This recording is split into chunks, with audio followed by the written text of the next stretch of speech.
Hello and welcome to this Melbourne Conversations on the light and dark sides of adolescence.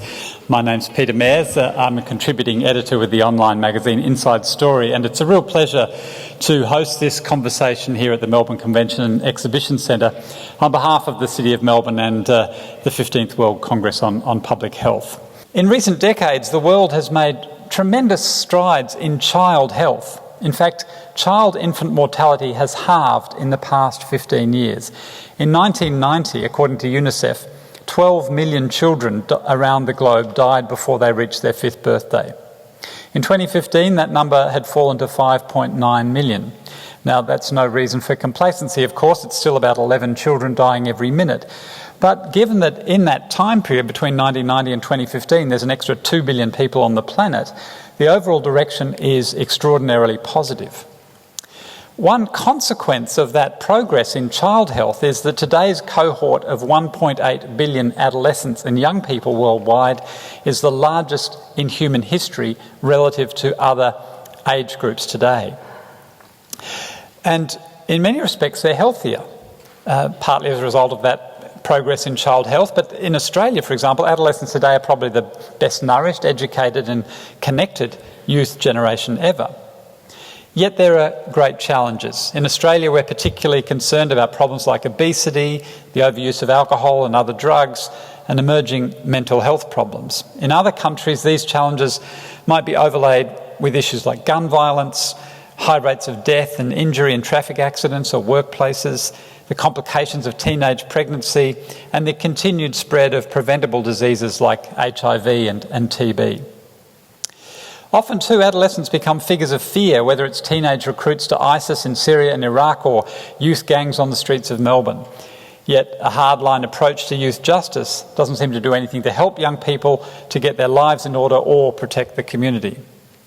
Adolescence is a critical phase in our development as human beings. It's a time when we need to experiment and push boundaries in order to make that transition from dependent child to autonomous adult. Yet in terms of physical maturity, our brains are often catching up with our bodies, and we may be highly susceptible to peer pressure. We may fail to fully grasp the future implications of actions and so on. And in this crucial, exciting and potentially dangerous time of our lives, interactions with the social environment mould the capacities that we will take forward into later life as adults and parents of the future. Yet, despite all this, as we'll hear from our first speaker, I think the topic or the area of adolescent health and wellbeing has been neglected. So we have a fantastic lineup of speakers to discuss these issues with you. George Patton, Tess Hall, Alex Eze, Emma Calloway and Carmel Guerra, and I'll introduce them to you more fully when they join me here on stage. But our format is as follows. We're first of all going to have an overview presentation from George Patton on the work of the Lancet Commission on Adolescent Health and Wellbeing. That'll be followed by responses from our 4 other panellists, and then I'll open up a discussion which will also include your questions and comments. So, to set the scene, it's my pleasure to introduce George Patton, Professorial Fellow in Adolescent Health Research at the University of Melbourne, an epidemiologist with a clinical background in child and adolescent psychiatry. George is a National Health and Medical Research Council Senior Principal Research Fellow at the Centre for Adolescent Health and the Murdoch Children's Research Institute. He's won countless awards. He's worked for the World Bank and UNICEF and lots of other organisations, but he's here today to tell us about his work with the Lancet Commission on Adolescent Health and Wellbeing. Please welcome George Patton. Thank you. Peter, thank you so much for that introduction, and I feel you've almost given my talk for me. So the theme, light and dark sides of adolescence. It's the theme of myth, legend, fairy tale. In our modern times, we've had Star Wars, we've had teenage vampires, and for those of you who are fans, we've had Harry Potter. Themes of light and dark are so deeply embedded in the Harry Potter stories, as are some themes that we're going to be talking about today. The themes of how does a child make the transition from childhood to adulthood? How does Harry get there? How does Hermione get there? Is it biology? Is it the social environment? So does it matter whether the sorting hat puts you in Gryffindor or Slytherin? Or is it some magical interaction between the two? Those are the questions we're going to be looking at today. And those are the questions that the Lancet Commission and Adolescent Health and Wellbeing looked at over the past 2.5 years.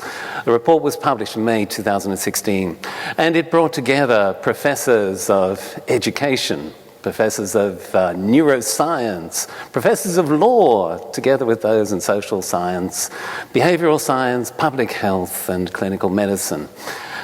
And it is a report that is actually one reflecting the global picture of adolescent health. So we had those disciplines from the global north as well as the global south, and we also had those working at the policy interface together with young people come together. So I'm going to take you a little bit through some of the questions that we addressed in that report. 3 questions for today, each 4 minutes. So what's changed about adolescence? How do we understand health, growth, well-being during these years? And how are we doing in terms of public policy settings for adolescent health and well-being? Okay, before we get to what's changed, some terminology about adolescence. So if you read the literature, you'll find all kinds of terms that have been used. The term adolescence is one that is used widely in the UN system to refer to 10 to 19-year-olds.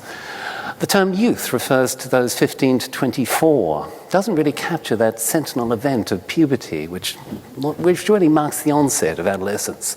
Young people is the age group 10 through to 24 that you'll also hear. In the report that we had with the Lancet, we used adolescence to refer to 10 to 24-year-olds, and I'll explain why. There are other terms that you'll come across as well, depending on who you're talking to. These terms around early, mid, childhood, early adolescence, and sometimes you'll come across a term like the middle years. It's a term from education to refer to the early adolescent years, but also captures a little bit of late childhood. So lots of confusing terminology in this area. But why I'd like you to be thinking about adolescence and how I'd like you to be conceptualizing it is a phase of life that begins with a sentinel biological event, which is puberty, and ends in the historical sense with the transition to parenthood and marriage. And I'd like to take you back 10,000 years in terms of how adolescence has changed. So using that concept of adolescence and thinking about menarche, the onset of periods of menstruation in girls as a marker of reproductive maturity. That transition and the transition to parenthood were closely aligned. For girls, the gap in pre-industrial societies everywhere was 2 years. For boys, it was about 4. And then about 200 years ago, at the time of the Industrial Revolution, something remarkable began to happen. Those events began to diverge. It accelerated in the mid-20th century with the advent of modern contraception. So that with this divergence of menarche and the transition to parenthood, we see adolescence emerging. Adolescence is a social construct. Maybe a social construct, but as a portion of the life course, it takes up a longer period of the life course than ever before in human history. Therefore, what happens in these years is more important than at any time in human history. Okay, question 2. How do we understand health and well-being during these years? Now, I figure that some of you, we've all been through puberty. I figure for some of it's a long time ago. But many of us have had children who've gone through puberty. And the thing that you'll remember about what happened at puberty, kids grow. So I've got a son who's 6'4", up here. Many of you might have had a similar experience. That happened at puberty. You may be surprised to learn that a whole lot of physical systems mature with puberty and during the adolescent years. So you might say, well, the section of reproductive health systems, they mature. They do.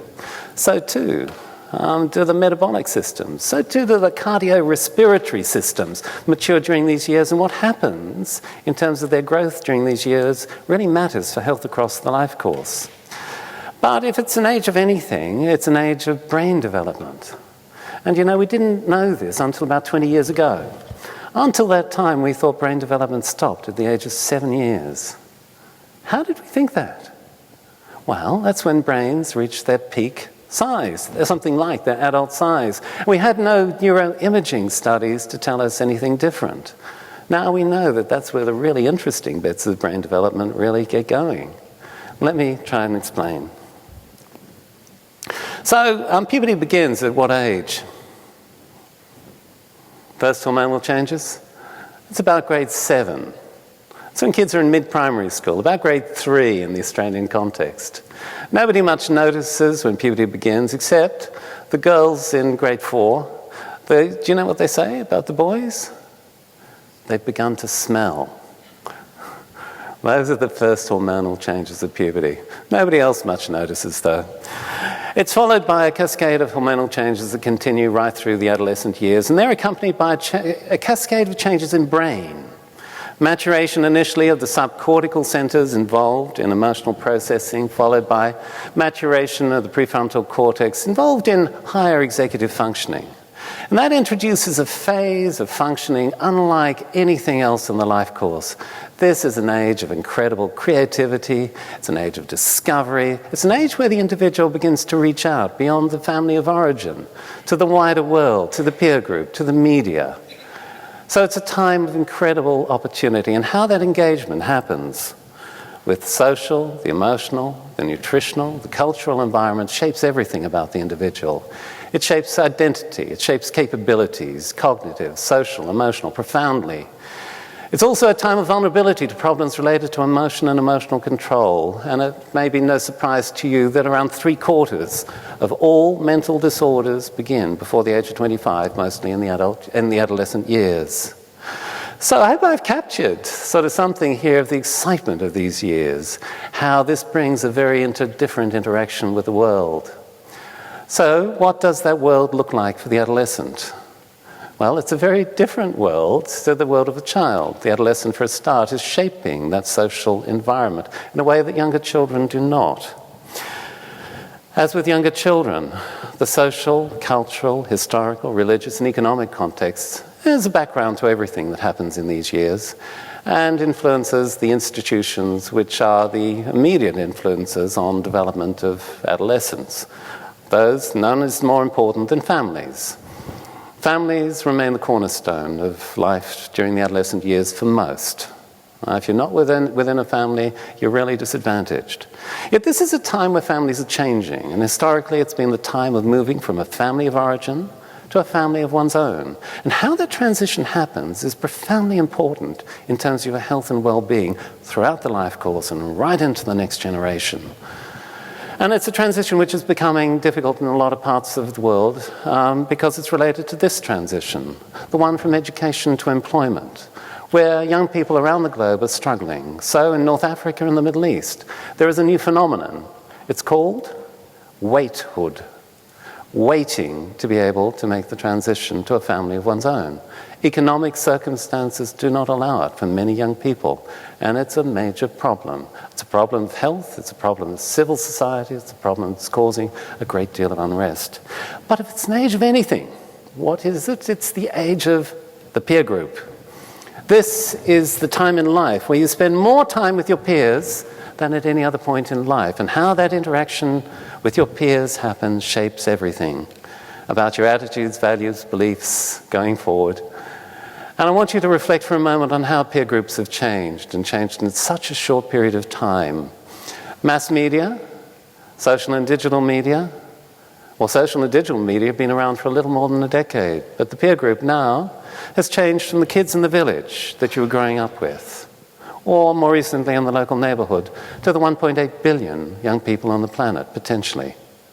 This is having profound effects on our lives as adults, but on this generation more than any other. And I want you to sort of give you an idea of how the peer group works in terms of adolescent development. And I want you to consider this group of young boys. So they're Tibetan monks. I could have taken characters from Harry Potter, but I'm taking Tibetan monks. So I'd like to ask you, what are they competing on for social status within the peer group? So there are some higher ideals of Buddhism that they're aspiring to. The immediate values are those of piety, generosity, humility. He who exemplifies those characteristics is top dog within this group of young Tibetan monks. I'd like you to contrast that with this group of young men. Guatemalan gang members. What do they compete on? Well, they compete on defending the gang, no higher ideal. They're competing on values of aggression, violence, misogyny. That is shaping their life chances profoundly. It's also shaping the life chances of those around them, including women who they might partner with. Just to illustrate again, this is a time where we can open opportunities and we can close them down. Early parenthood closes down opportunities for young women around the world still. Education opens them up. And one of the recommendations from our commission is the best thing we can do for adolescent health and well-being is provide quality education. Moving to the third and last question, which is public policy and how we're doing. We had a number of recommendations, 6 in all, in the commission report. And the first of those was we need a broader lens when we're thinking about adolescent health and well-being. This is where our lens has been in the global context. It's been around, in some places, HIV, mostly sub-Saharan Africa, and sexual and reproductive health. And I want you to ask a question about sexual and reproductive health and what that relates to in the lives of young women. Well, it relates to their mental health. It relates deeply to their nutritional state. It relates to experiences of violence and sexual violence in particular. It relates to substance abuse in their partners. It relates to infectious diseases. It relates to everything in health. And so where we recommended we needed to move to in terms of health policies was a much broader view of adolescent health than we've traditionally had. We took it longer and broader than that. We said, look, we've got to place adolescence within the life course. Remember, it's a bigger part of the life course than it has ever been. And if we get our policy settings right about keeping kids in education and delaying early parenthood, it'll be longer still in most places. Our focus in health tends to be on health problems and the health service system. But a whole lot of other things that are important in health of adolescents are actually beyond that. The health risks. Tobacco, for example, doesn't cause disease during the adolescent years, but it's a profound cause of disease later in life. Gender inequity does cause problems during the adolescent years. They're established, gender norms are established in these years. They continue into adulthood and into the next generation. This is the opportunity for intervention. If we get this right in terms of our policy settings, we get a triple dividend. We get reduced death and disability during the adolescent years. We get a healthier trajectory in life across the life course, and because this is the next generation to parent, the healthiest possible start to life for the next generation. So, in the Australian setting, what do we do in terms of adolescent health? Well, I call it issue du jour in terms of policy. Sometimes we focus on things like substance abuse. There's a peak in heroin overdoses, and so we need to focus on drugs. Or it might be that we need to focus on violence. Or it might be that we focus on mental health, education. Never have we been in a position where we've actually focused on a comprehensive picture of adolescent health and well-being, and it looks something like this. And that's something I hope we come back to. But how are we doing in Australia?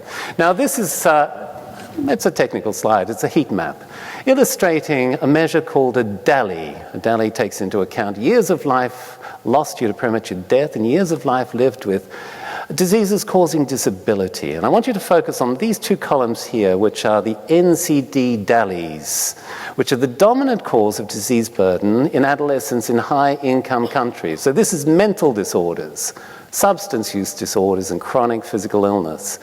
And I'd like to show you how Australia is doing, Australian adolescents are doing, in relation to other relatively high-income countries around the world. I could have presented you sort of findings around education, and they would have been, in some ways, quite similar.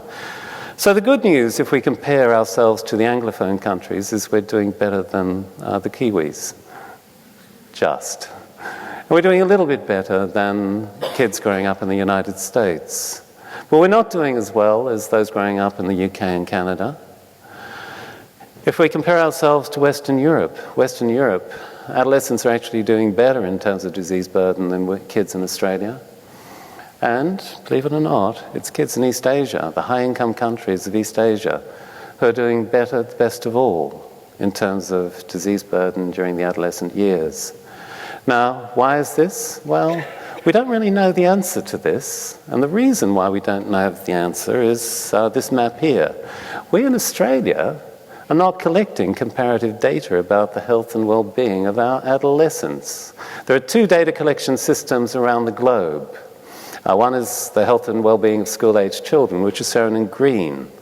The blue represents the Global School Health Survey, and you see that Australia and New Zealand both stand out for not collecting data on health and well-being during the early adolescent years. It's a reflection, I think, of the policy neglect that we've had of these years, and we need to turn that around. So I'm going to leave you with this picture, which is a somewhat magical picture of Australian boys having a good time. It's a picture of health, thriving, well-being during these years. And these are the words on the front cover of the Standing Commission report. This generation of adolescents can transform all our futures. There is no greater priority in global health than ensuring they have the resources to do so. Thank you very much.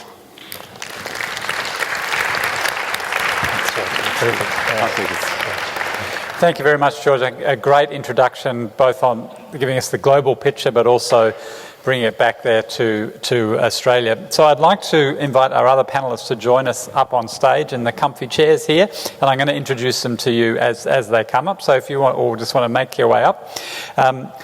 Tess, or Teresa Hall, has qualifications in psychology and public health. She's doing a PhD at the University of Melbourne looking at mental health in developing countries, particularly Timor.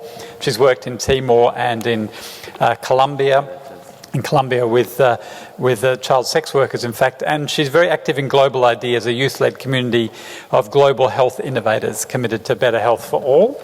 Then Dr. Alex Eze is the Executive Director of one of the world's top think tanks. It's the African Population and Health Research Centre in Kenya.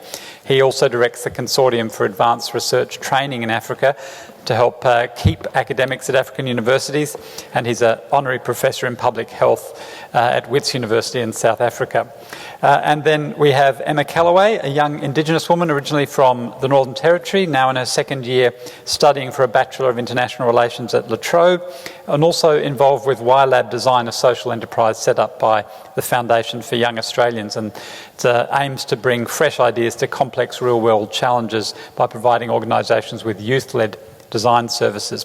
And finally, on the end, Carmel Guerra, OAM, is the Chief Executive Officer and founder of the Centre for Multicultural Youth. She convenes the National Multicultural Youth Advocacy Network and sits on the board of the Australian Multicultural Council and the Refugee Settlement Advisory Council. She's also a member of Victoria's Youth Parole Board. So please join me in welcoming our other panellists.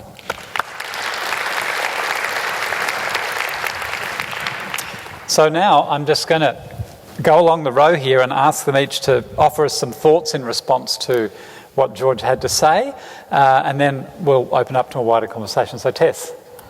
Hi everyone, great to be here. So first of all, I would like to say a big thank you to George and the Lancet Commission for doing this work. As a recent survivor of adolescence, I suppose you could say, it's humbling, and it's lovely to hear that people are, in my opinion, finally taking notice.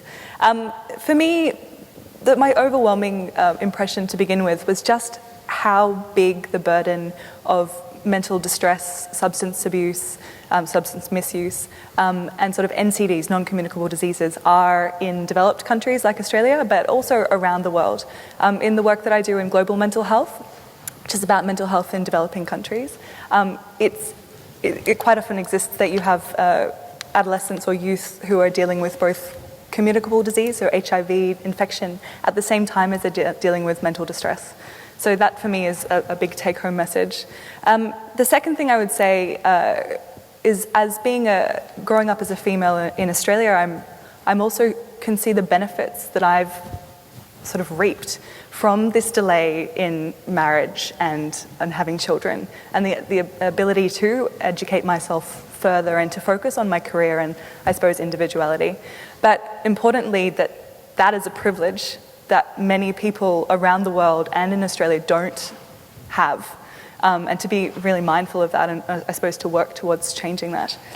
The other thing would be the profound effect of technology.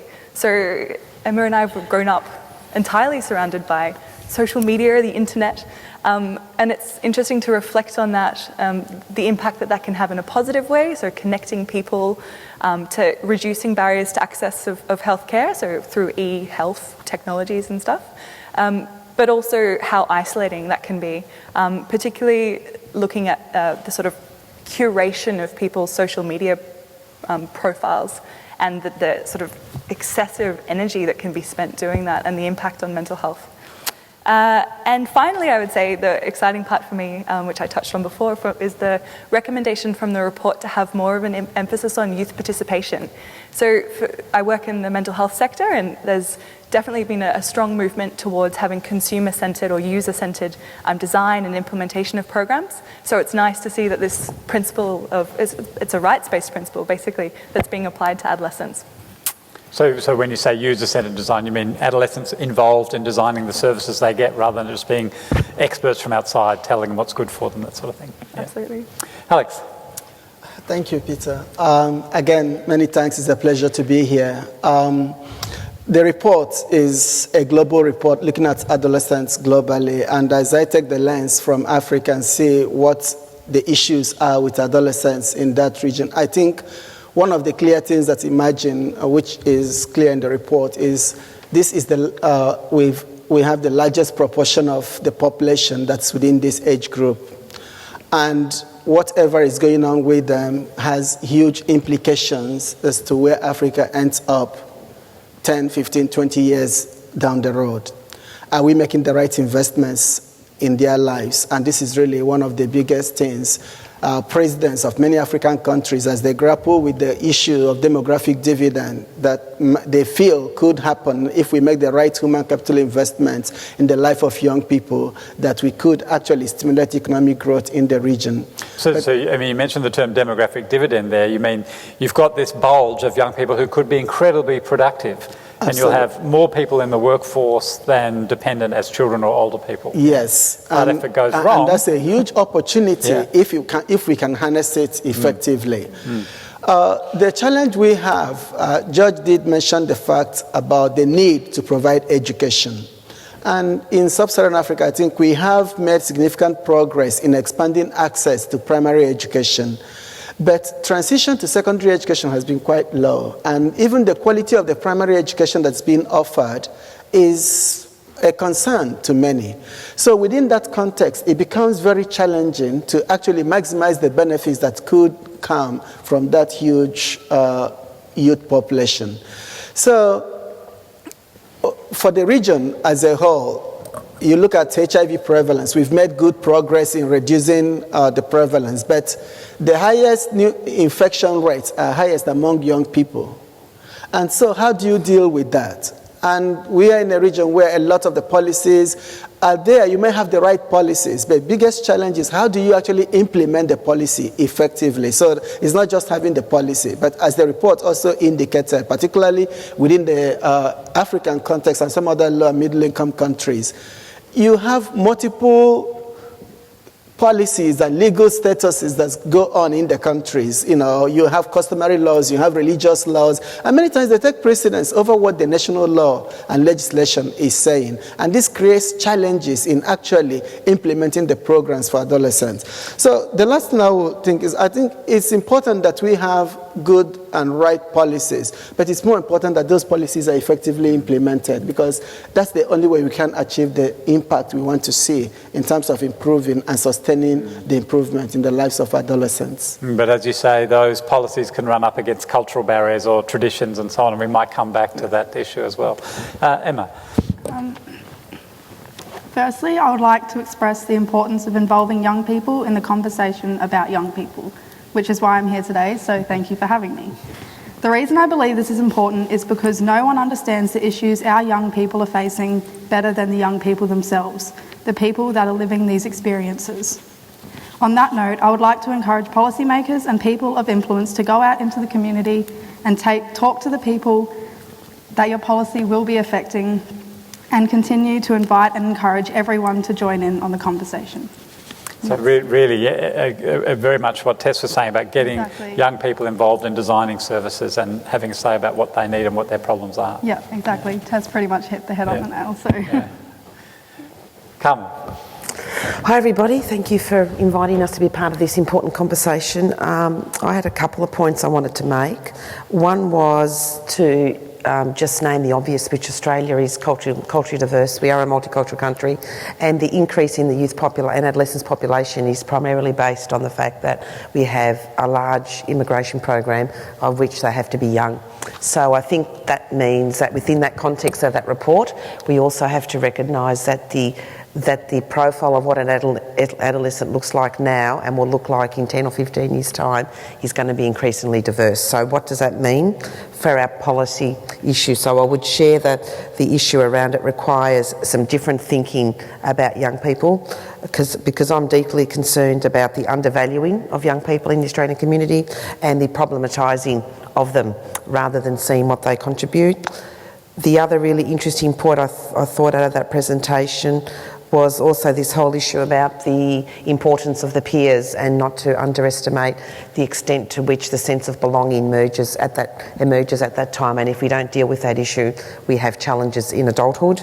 And then finally, I suppose the issue that worries me the most in the Melbourne context is the increasing levels of youth unemployment that we have not seen, and what that says about the generation who don't understand work or had not been given the opportunity before, and the increasing levels of inequality, and what that means for young people's sort of health and wellbeing. Well, there's lots of themes. Education is a theme here. Gender possibly is a theme here. The migration/refugee experience is a theme here, but also the idea of work. So let's start with work, because, George, if I understood you correctly, you're suggesting that this transition from education to work is part of the transition of becoming an adult, or part of the, formation.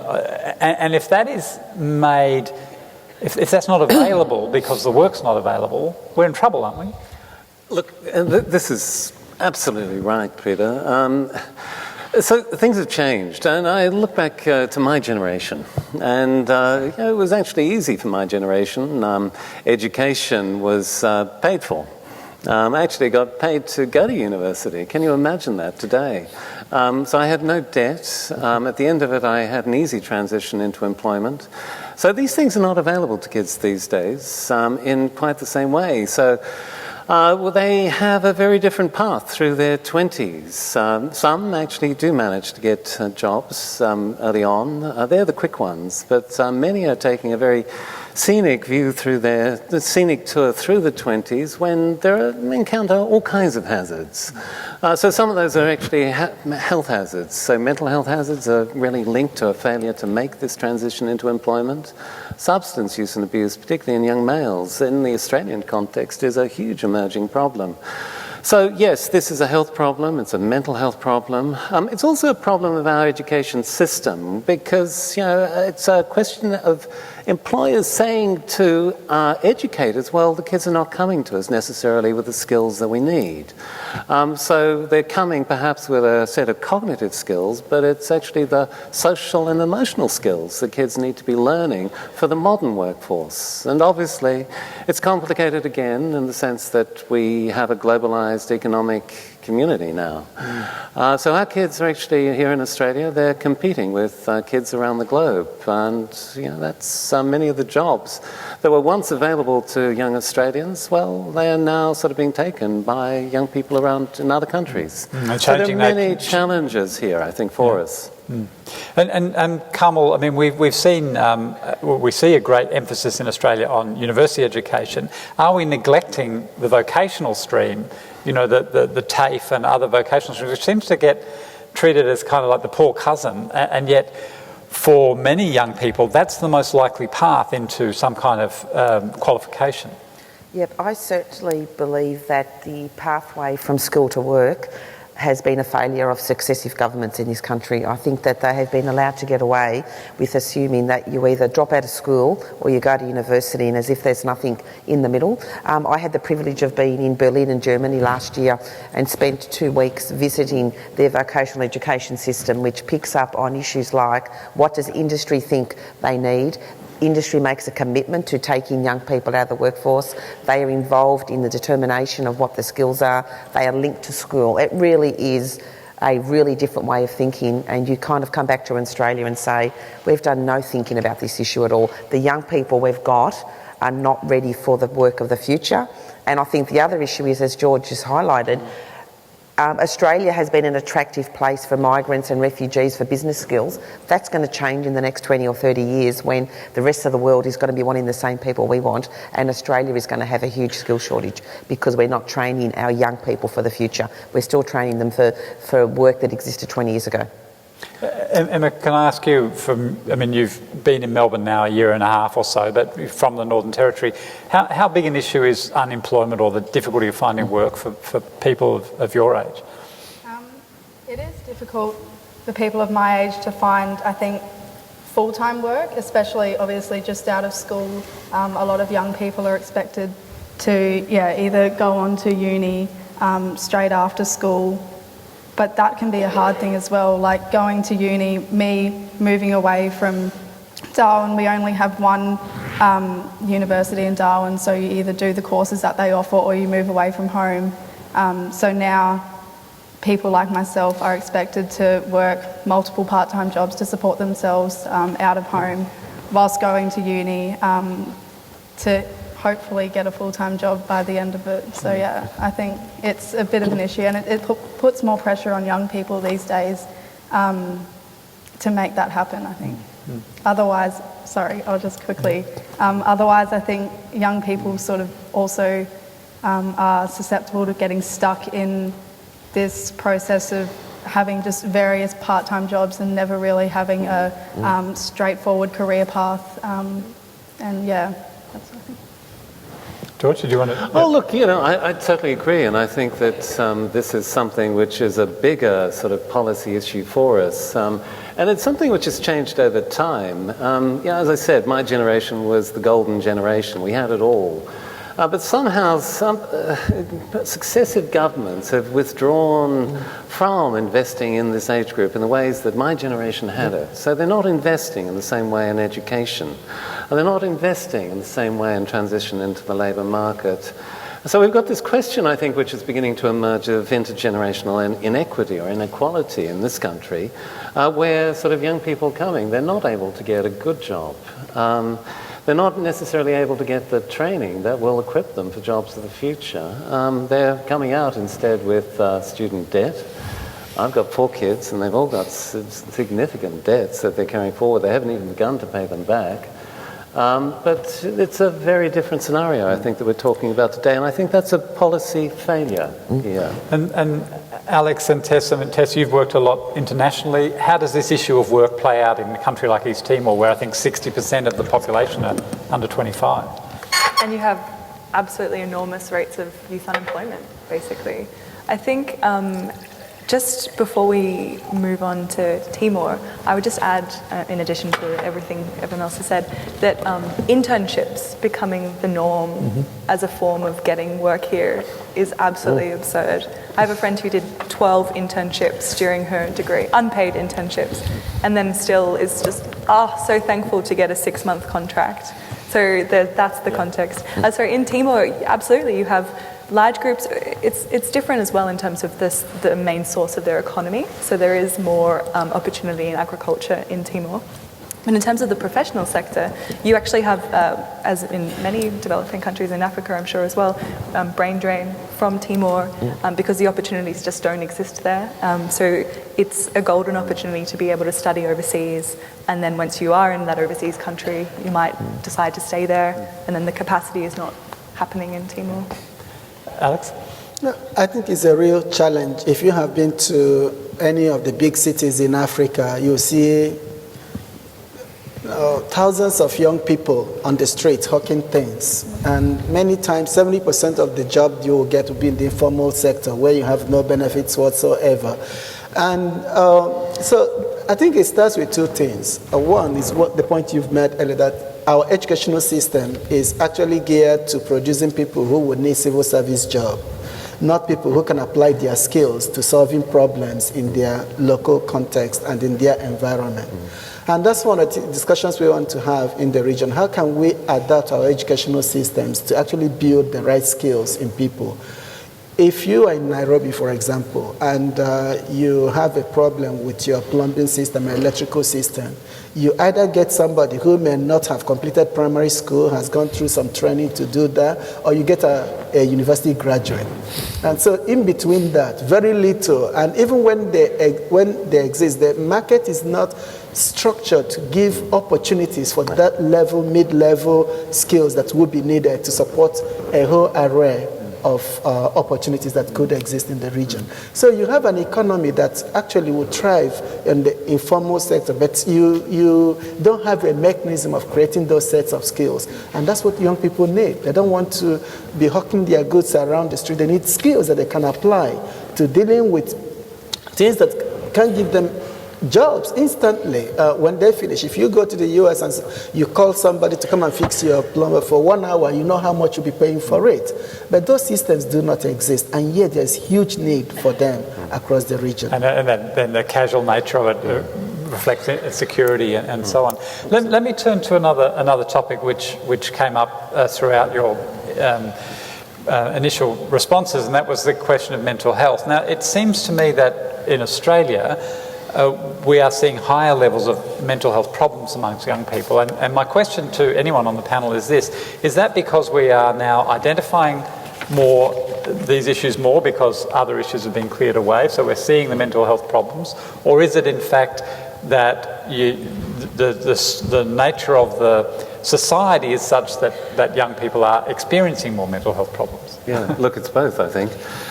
Peter, I think that there's little doubt that we've become a whole lot more aware of mental disorders as we have got on top of the other health problems that used to affect this age group in this country and still do affect adolescents around the world. But I also think there's a lot of evidence from, not so much from Australia, but from other high-income countries, from the UK, that the mental health of the adolescent years is less good than it used to be 50, 60 years ago. And why? I don't think we know the answer to this. We certainly know from the recent Australian National Survey of Mental Health and Wellbeing, that we have this tremendous problem in young women during their adolescent years. Very high rates of depression, really almost at epidemic levels. I don't think we sort of really understand, but it's probably something to do with the social environment of these years. These are years where, in terms of development, you need quite a lot of stability in your life. We know that things such as family disruption are really important risk factors for mental health during this age group. We also know that troubles with peers are really important risk factors during this age group. So families, peers have changed profoundly during these years. Our education system has changed as well. So kids are increasingly focused on exams, cognitive outcomes. Our education system has become absolutely focused on PISA scores and NAPLAN, and not actually sort of broader aspects of the social and emotional well-being of kids during these years. So I don't think we know exactly why it is. Social and digital media has profoundly sort of changed development, created incredible opportunities for this generation. You are the most interconnected, knowledgeable generation in many ways, and yet sort of this is the kind of thing which is shaping development in ways that we don't really understand. Our research is lagging sort of so far behind. Our research paradigms, weren't designed for the kinds of change that we've seen, because social media didn't exist until about 10 years ago. And any other comments on this? Again, I think George is the best expert on this with his background in psychiatry. But the point I want to make is also, today it's very easy to celebrate success and to see it in social media. You get straight A's, it's posted all over there. If you get an F in the classes, then it's a problem because you're not measuring up. So the pressure is much higher today than it used to be. You don't have to know who is failing or who is passing. You may know a few people, but now in your class, if my kid's in school and you get a B-, you think it's a failure. And, it didn't used to bother many of us that you got a B. And maybe Emma or Tess might have a comment on this too, but there's also the whole kind of amount of responses you get to Facebook posts or whatever, the likes and all the rest of it. I mean, that must be, there's this kind of constant evaluation process, peer evaluation process going on. I think that's a very big issue that's arising very recently in today's society, is that young people, are caring too much about the amount of likes they get on Facebook or Instagram or followers and things like that. And it's just sort of become really out of touch from reality, social media has. I think it's an issue we need to focus on and look into more, because there isn't much about it. It's chronic. I was talking to a friend's younger sibling the other day, and she was talking about how at her school it used to be that you needed to appear sort of presentable or wearing the latest brands or whatever during school hours, and then you'd go home from school, you'd have that safe space to relax, to be you, blah blah blah.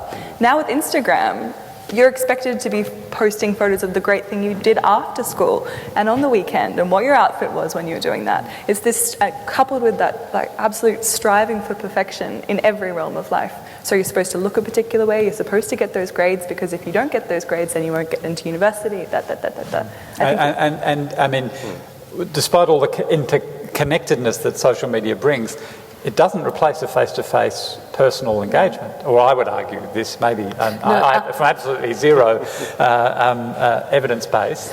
Pete, I just want to comment on that and say that I know from my own son's social networks and the work we do that what I found so outstanding is what surprises me is that they are the most connected generation, but yet I also feel, is it not right, George, I think reading research about the highest levels of young people identifying as being lonely and alone at the same time. So there's something going on as we extend adolescence into 20s, health issues about we're more connected, but actually, yes, you're right, young people are feeling less connected than they ever have. And are we losing something about that personal connection that used to be taken for granted before? And how do we relearn some of those interactions that were there?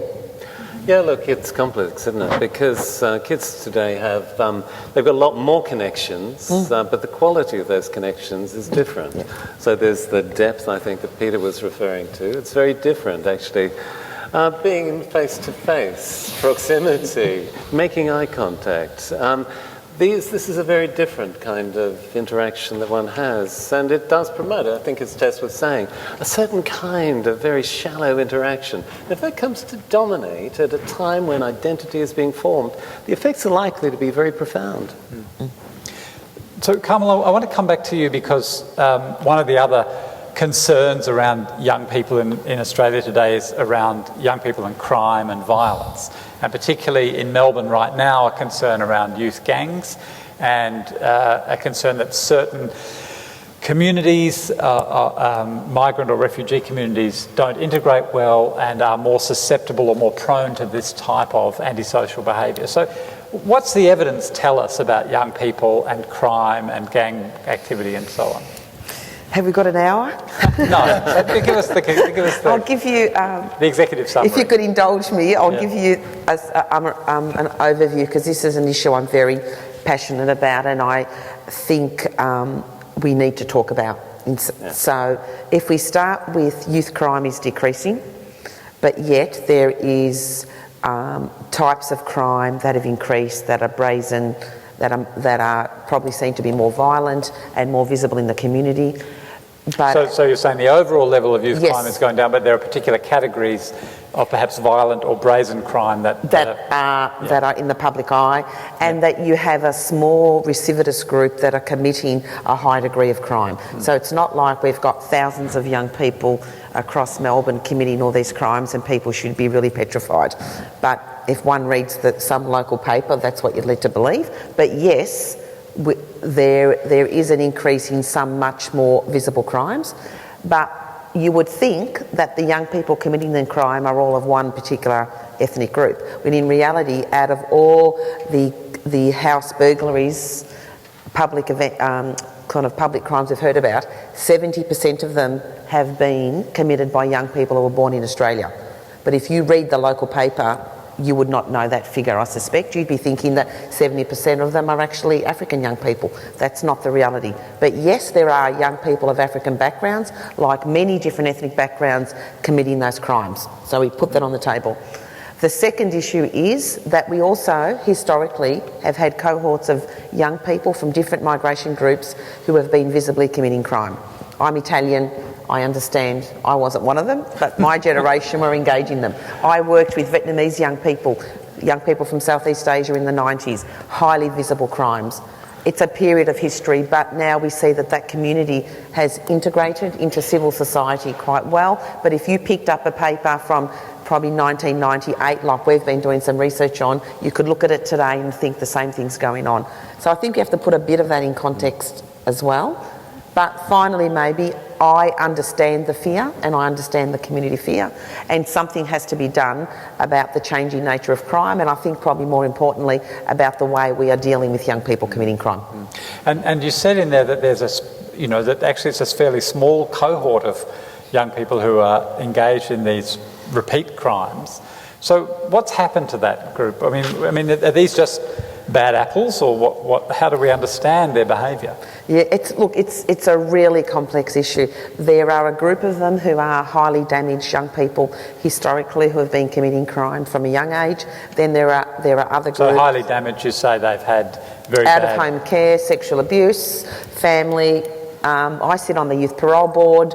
Most of you would not want to hear the stories that I hear on a regular basis about what society has done to some of the young people who are interfacing with the criminal justice system, and I think we have to remember that a lot of them are coming from very damaged backgrounds. That doesn't excuse the crime, but it is an indicator of why young people get involved in crime.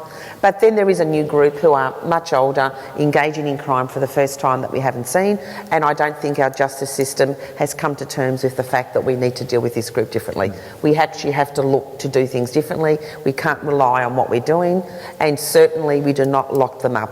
Locking them up is not going to make any difference. But at the moment, in this public debate, evidence has no weight. I'm sorry, George, but I think that's what's happening, that researchers spend a whole lot of time giving us evidence, and government doesn't like to have evidence. They'd rather go with what they think needs to be done. So the rest of the world, places like Texas, Dallas, are closing jails.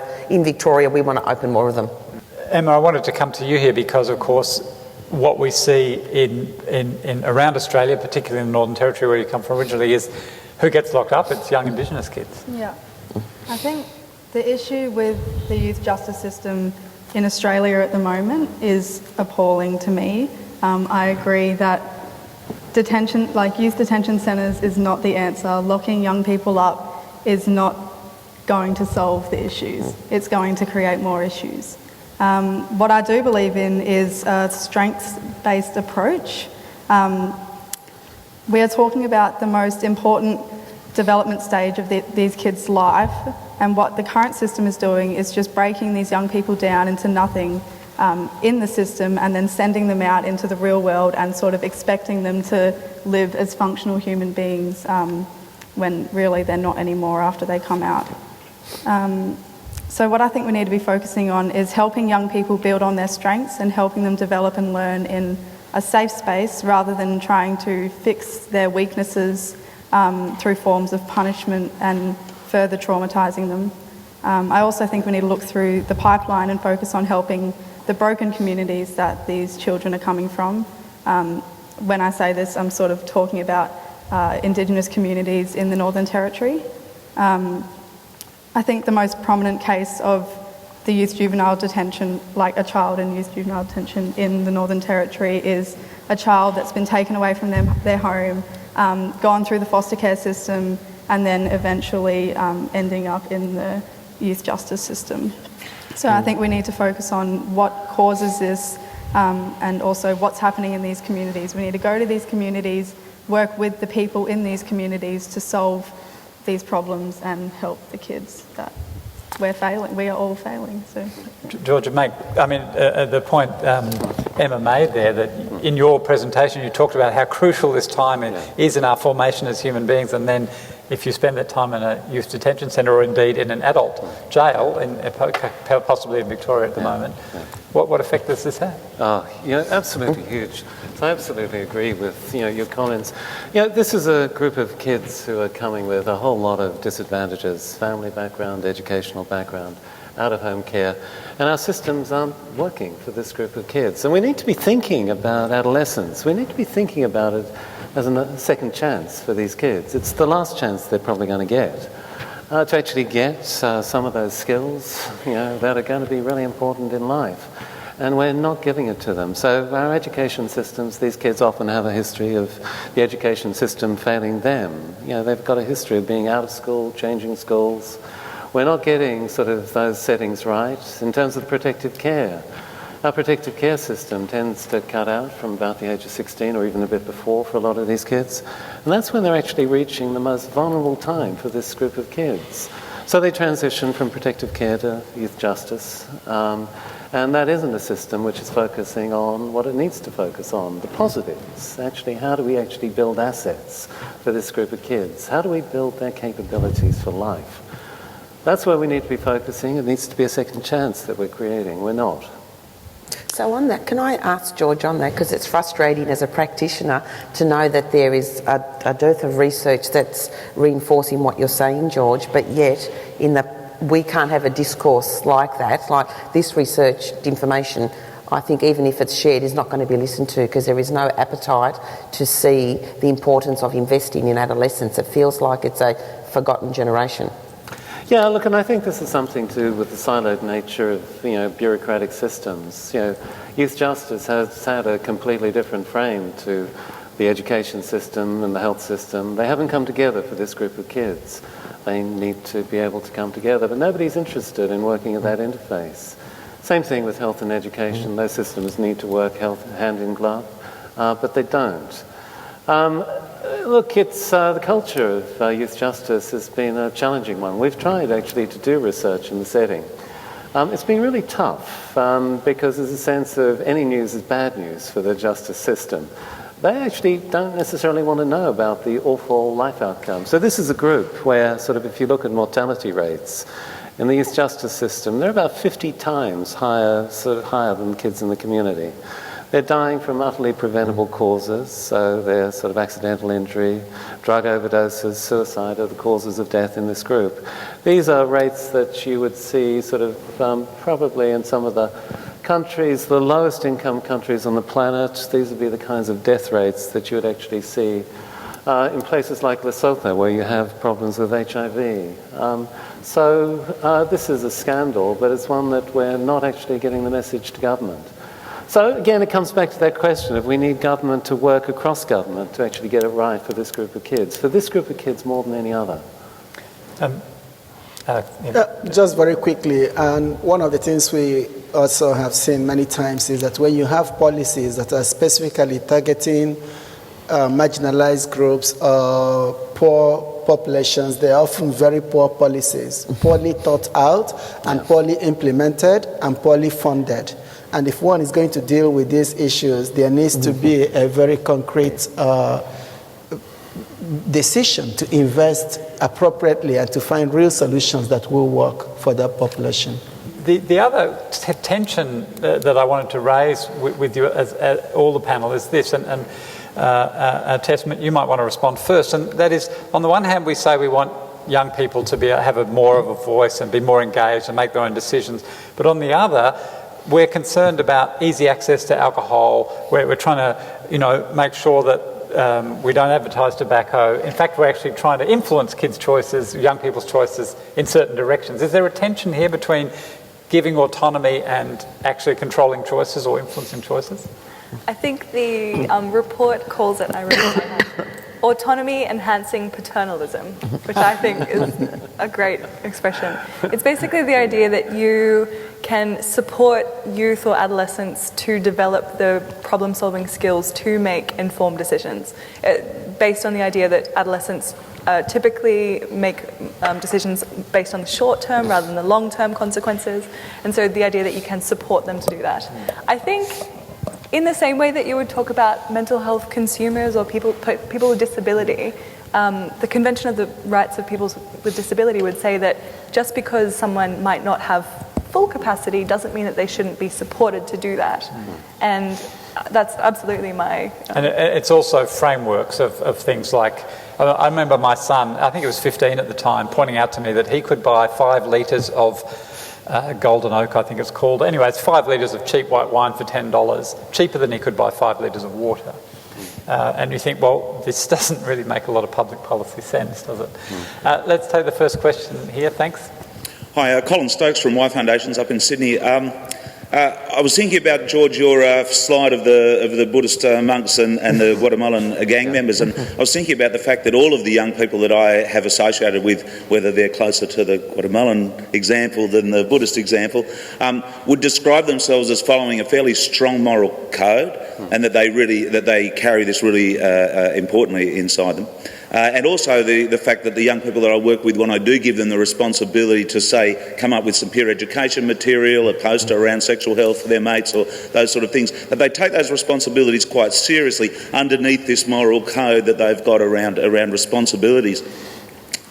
And in context of that gap where the responsibilities of parenthood are receding and they're sort of around there wanting to do stuff, what should we be giving young people to do to give them responsibilities, to make them or to invite them to respond to the problems that we've created for them? And how do you challenge a moral code that might be a troubling moral code, I guess, of a gang code? Indeed, it's certainly worth thinking about, but I think it's about how to harness that commitment to a code, whatever that be. Yeah. Look, it's a fabulous question. There are a number of elements in there, and I totally agree with you. Those Guatemalan gang members, they have a moral code, and it's about allegiance to each other. It's allegiance to the gang, and it's a strong code. It's one that shapes everything about them. But as Peter was saying, in a helpful way. I think, I'd be sort of acting with that gang to provide opportunities before they join the gang, because I think by then it's probably too late in many ways, and they'll sort of go through the life cycle of being in the gang, and they will survive or they won't. There's a phenomenon called the offending menopause. Alan, you'll be perhaps familiar with it. For sort of young people in the justice system at about the age of 28, 29, many young men decide this is not a life they want to actually continue, and they... Well, young people generally grow out of law-breaking behaviour. Yeah. Not all, but some do actually go through the offending menopause. So this question of how do we engage young people, I think, is part of the question. Well, I think we've got to take a different view of young people. It's been something that's been troubling me, I think, through the whole conversation, that we've created this environment of young people as something to be feared. My youngest son, when he was about 14, he also had a big growth spurt, and he was walking down the street with me one day, and it was in sort of a nice neighbourhood queue, and he said to me, "That lady just walked away from me. She was afraid of me." Now, he's a nice kid, actually, but it was this sense of he was observing that he was a threatening object to this woman. And this is something to do with, the bad press that this age group gets. This is an age where we should be engaging. It's an age where I talked about it being an age of creativity and discovery. It's of the light side. And we will benefit from that engagement ourselves as older people. But we're not putting in place the systems to do this. We're not training young people about how to engage. I often talk, we worked with some fabulous youth advocates. They had a decade of speaking at forums like this one here. And Tess, for example, didn't wake up one morning and say, "I've got all the skills to become an advocate." She's had to learn them. She's just been in America, sort of at this high-level forum, which sounds fantastic. But it's taken a long time. We're not actually training young people in these skills, which are actually the same skills that are important in being successful in life, successful in work. So it's about how to communicate. It's about us learning to listen. It's about us creating forums for young people where they can be heard. This is a forum where we actually are hearing sort of from young people. We need a lot more of that. And we need to be resourcing young people in this kind of role. We tend in this country, as in many other countries, to do token engagement. We need to be doing it much more systematically. And I'd be saying this is something where, in terms of the education system, we need to be starting this in primary school. Other responses? Anyone else want to jump in here? I've just spent all day at a youth summit, I suppose you'd call it, for the Sustainable Development Goal Youth Network, which is entirely run by youth. It connects youth working across the whole world on sustainable solutions. It's absolutely incredible. Some of the innovations that people were talking about, one in particular was in Nairobi. They were using recycled e-waste to create the plastic to then be fed into a 3D printer to then create microscopes for the local people to use in their labs at a low cost. And that was a 20-year-old doing that. So I think it's pairing these incredible ideas that for creativity and innovation with people who can mentor that and can guide that and also can provide the funding to back it. Yeah, resources. Okay, we'll take the next question. Hi, thanks. It's Megan Lim from the Burnett Institute. I think it's great you're just talking about really positive things, but I'm just going to ask about a negative thing. Which I wanted to ask about gender inequality and attitudes to violence against women in particular. So it seems like for the last few decades, these attitudes have been getting better and better, but sort of recent research seems to show that the current generation of adolescents, it's sort of been a bit of a shift back towards more negative attitudes. So more unequal attitudes to gender and more support of violence against women. I was wondering if you think this is a real phenomenon that's happening globally, why you think it is, and what we can do about it, I guess. Okay, so it's a big question on gender relationships and attitudes towards women, and whether there was progress being made and whether it's now slipping back as attitudes change. I don't know if that's Australian research or if that's but whether this, not just in Australia but globally, is a phenomenon. There's a great deal of complacency. I mean, the fact that we have young women on the stage talking about their opinions is sort of like, great, job well done. But the more insidious belief in women's abilities and entitlement, sexualization of girls from a very young age, models being 14 but acting like they're 20, all those sort of contributing factors. But that in the general population of Australia, because we generally are much better off than we were, it's sort of like this, it's time to focus on men, which I'm not saying that men aren't important in this debate, but it's about seeing the entitlements to equality for women as not like a zero-sum commodity, meaning that you have to take away from men per se to give rights to women. Alex, this must have a particular manifestation for you in Nairobi and in Africa more generally, because you talk about things. You mentioned women having children very young, teenage pregnancies, child marriage or marriage at very young ages. These are the kind of issues that I think are most concerning for you, right? Yeah, those are real issues. I think for Africa, we've made some progress in terms of gender equality in a number of areas, but there's still a long way to go. If you look at even access to secondary school and the transition from primary to secondary, it is very low for girls compared to boys, despite all the efforts to being implemented to encourage the girl child to go to school. The constitution, for example, in Kenya, mandates that 1/3 of the political positions should be for women. But of all the 47 governors in the country currently, there is no female governor. So you have the policies, and again, that's the point we made earlier. Sometimes you have the right policies and even guaranteed by the Constitution, but how do you implement it and how do you ensure these things? So it's a continuous struggle, and in many ways that struggle is continuing.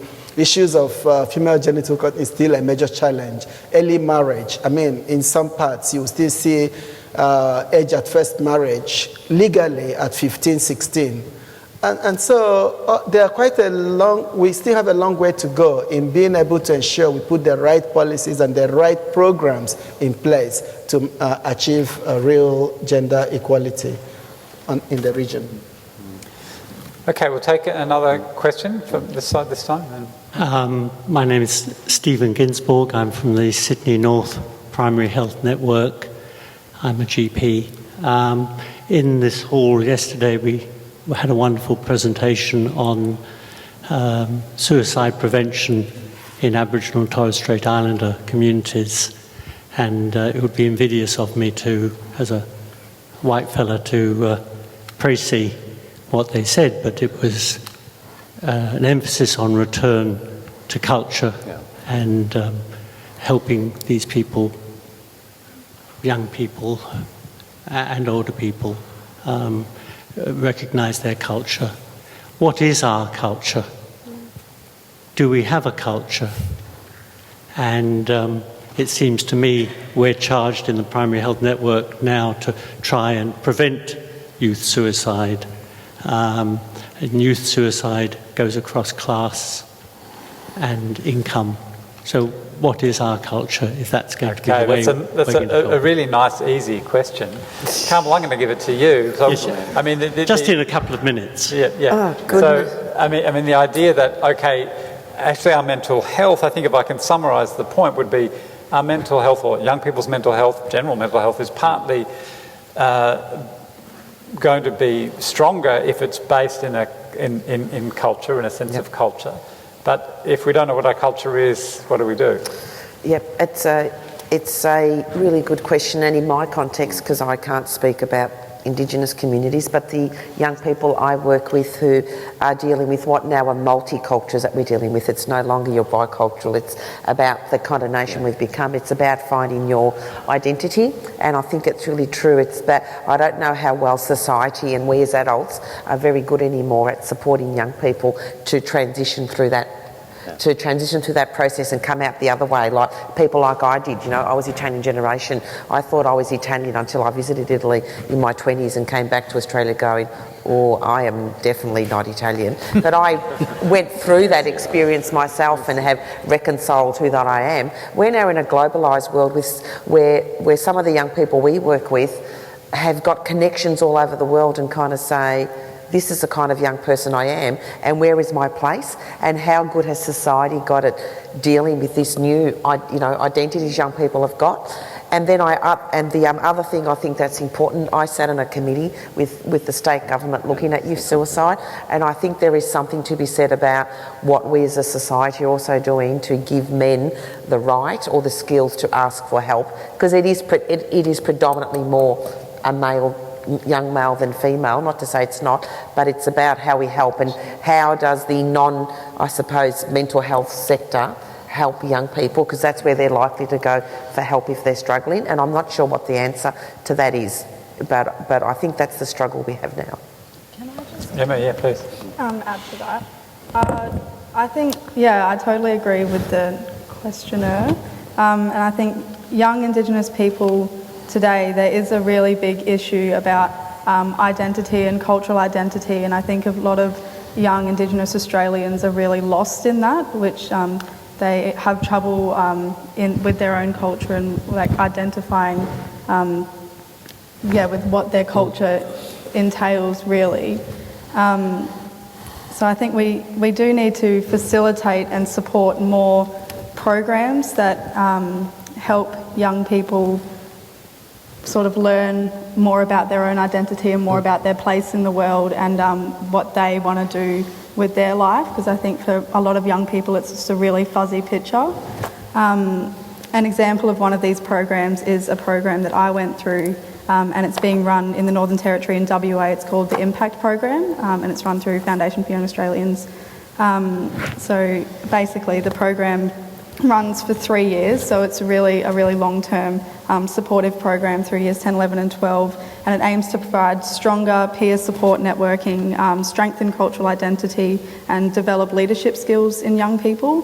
The most important thing about this program is that it's run by Indigenous people. I think that's one of the most important takeaways from that, is that when coming up with new initiatives and solutions to these things, that we're really consulting with Indigenous people if it's for Indigenous youth, youth if it's for youth, sort of thing. Alex, Now, I think it's really important to also relook at culture. My culture is not actually the culture of my children. My kids, I was born in Nigeria, I grew up in Nigeria, I left Nigeria when I was in my mid-20s and then spent some 10 years in the US and another 18 and a half, 19 years in Kenya. So they were born in the US, they have Nigerian parents, and they grew up in Kenya. And when you think about their worldview and what it is that is informing it, it's not the same as mine. And it's recognizing that difference and being able to allow them understand what their culture is and how they can effectively live it and maximize that opportunity. So if I wanted them to behave as I behaved growing up, it will never work. So it's recognizing what are they identifying with and what is their reality that really is important to them and supporting them in that process. And George? Well, yeah, look, it's very much the point that Alex is making. That I'd sort of turn it around and actually say that this is an incredible opportunity that this generation have to connect with different cultures and actually assume almost different identities. It's the point that I think Kamal was making. Yeah, Amartya Sen has written about this and say we live in a world which is incredibly rich. Culture makes it rich. And yes, I would totally agree with you that for young Indigenous people, connection with culture, connection with land, connection with language is really essential to having an identity which is a sound identity moving forward. And they have lost a lot, Indigenous communities, in terms of that connection with language, with culture. I think it's an essential part of Indigenous policy that is something that Indigenous communities are helped to rebuild. Okay, we'll take a question here. Yeah. Good evening, everyone. I'm Jomer from Queensland, and I'm actually an international student from the Philippines. So I just have a question and a comment. So my comment is just, it's really true that education is really an important factor, specifically for adolescent moms, particularly in Philippines, because when moms get pregnant, there's actually a policy gap in which after they get pregnant, are there policies or programs that will support them to continue their education? So it's really important.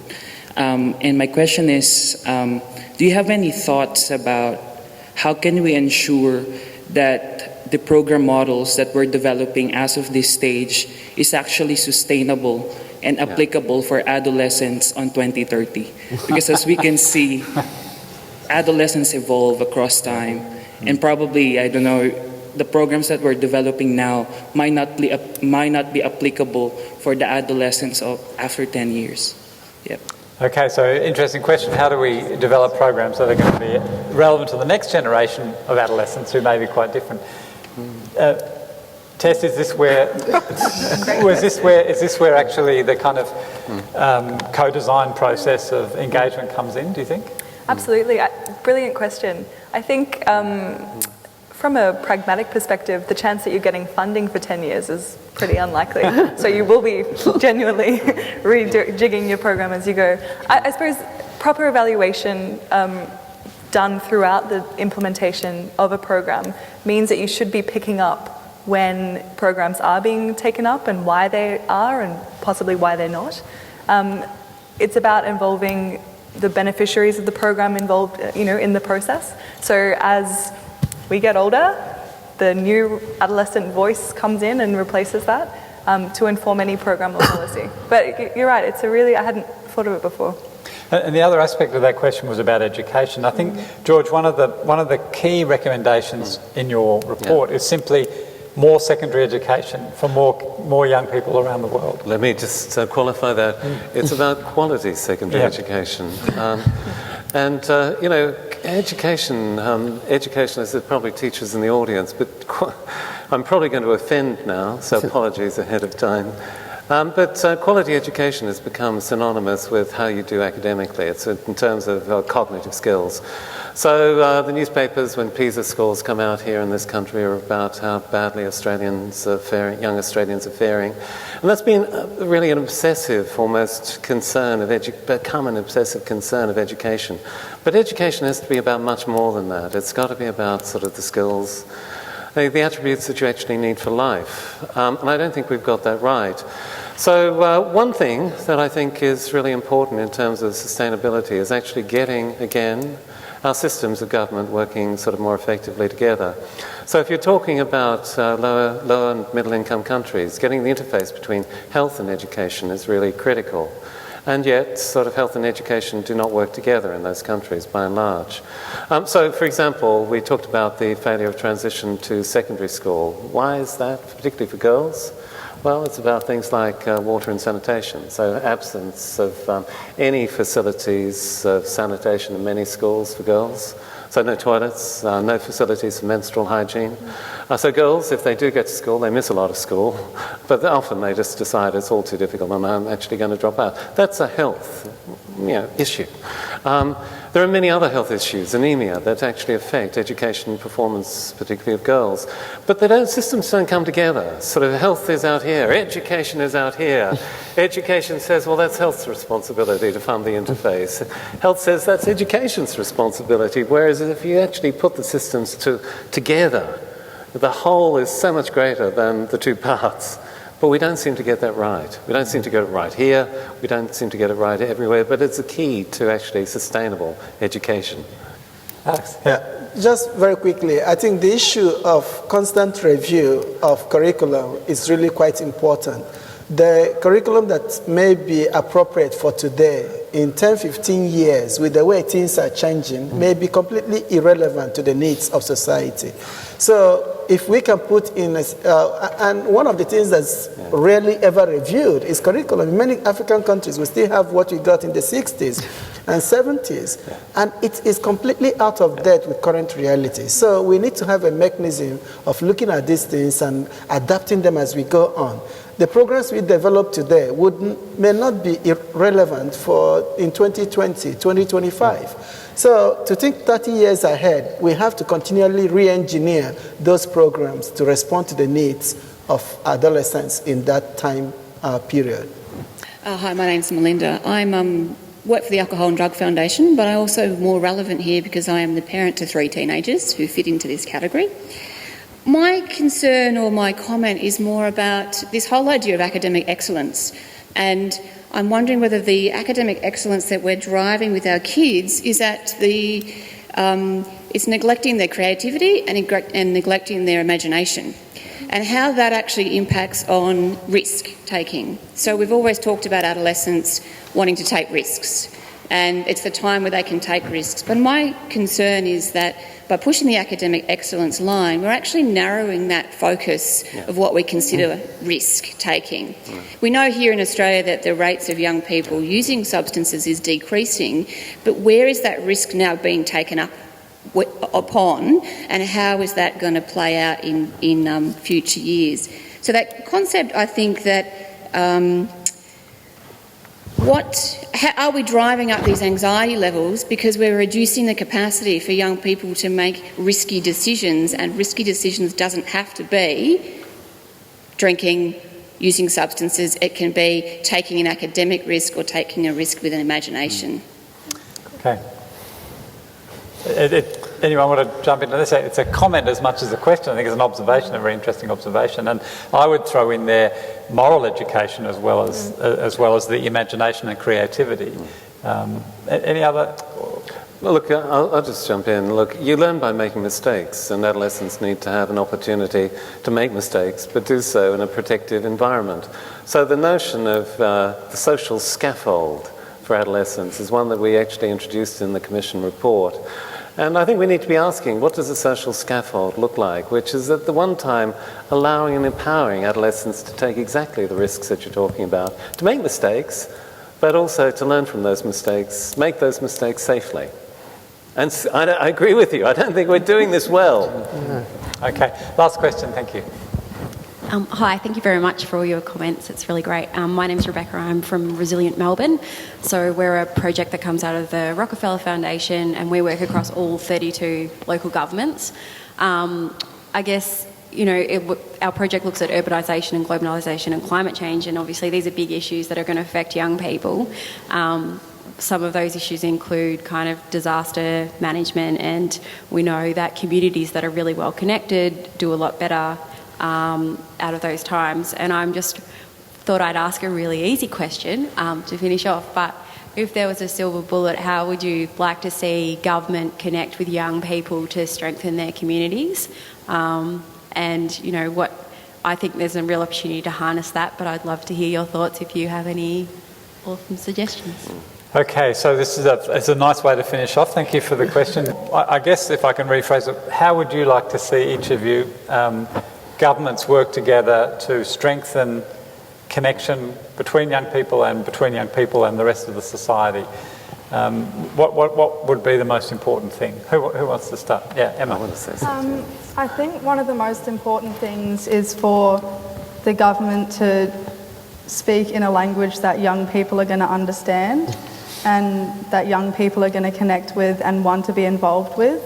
I think a lot of young people see government policy, or they see speeches and things that politicians are doing, and they don't really understand what they're talking about or what impacts that's going to have on them. So quite simply, I think, sort of speak our language and we will speak with you. It's a trap for politicians, though, because if they try to be cool and speak the way young people do, they're going to get it really wrong. Maybe don't try too hard, but just a little bit. Yeah, better communication, certainly. Yeah, okay. Carmel? A couple of things. I think that it would be good if we, like we started to in other things, try to get bipartisan support from all forms of government, that young people were valued, respected, and voices need to be heard. And that I think the same as we've started work on bystanders stepping in around racism, I think we need to stop thinking that young people can do this on their own, and adults around them, whether it's the scaffolding. I love that term, George. I'm going to take that away and do some reading. The scaffolding around young people, which means probably all of you as parents, adults, uncles, aunties, being there to support the voice of young people to be heard. We can't expect them to actually do this on their own. Alex? For me, I would think that realizing that there is no investment we make in young people, that a society and the country as a whole will not be able to reap back many times over. So investments in young people is the wisest investment. I think this report underscores that. And I don't think we are doing enough of it. If we can actually look at our budgets and say what proportion of it actually going to youth-specific initiatives relative to the size of the youth population in that country, we might be a starting point to really beginning that meaningful engagement with young people. If we said we care for them, that care needs to be reflected in our national budgets in the terms of investments we make. So we could do some kind of budget auditing which looked at where the money's going and says, well, look, here's this youth, this group of adolescents, are we committing enough money to them? It's a you can even do the sums, as it were, and say, yep, okay. George, Tess? I would say, in addition to what everyone's spoken about before, intersectoral collaboration between your Ministry of Health and your education, etc. But I would question your question and say that does that have to come exclusively from government? I see the power of the civil society, the NGO sector, but it's also about the most sustainable solutions won't be funded from a top-down order. It will come from grassroots movements, and of course government funding or other sources to support that. But I think that for me is the starting point. It's about how we relate to each other, how we are positioned in our community, and how we can strengthen that in order to have a sustainable impact. George. Look, you asked about a silver bullet, and we were giving sort of social and digital media a hard time sort of earlier, but actually I think that one of the silver bullets that we do have is the power of social and digital media to engage with this generation. I think that's where government could be doing things really differently. There are some fantastic projects out there sort of illustrating how that engagement might actually work around things such as the urban environment and design of the urban environments. Examples using programs that I don't know how to use them, but Minecraft, for example, around getting young people engaged in designing the physical, the social environment in which they're living. And that'll make it a better place, not only for them, but for all of us. So that would be my silver bullet. Okay, look, thank you all very much for attending this evening. I would commend to you the Lancet Commission report, which you can easily find online if you'd like to read it. There's a whole website devoted to it too, so plenty more resources out there for you if you want to take that further. And my thanks to the team at the City of Melbourne and to the 15th World Congress on Public Health for making this possible, in particular Professor Helen Kelleher, who is the convener of the Congress. And thanks above all to our speakers, George Patton, Tess Hall, Alex Eze, Emma Callaway and Carmel Guerra. Thank you very much. Thank you.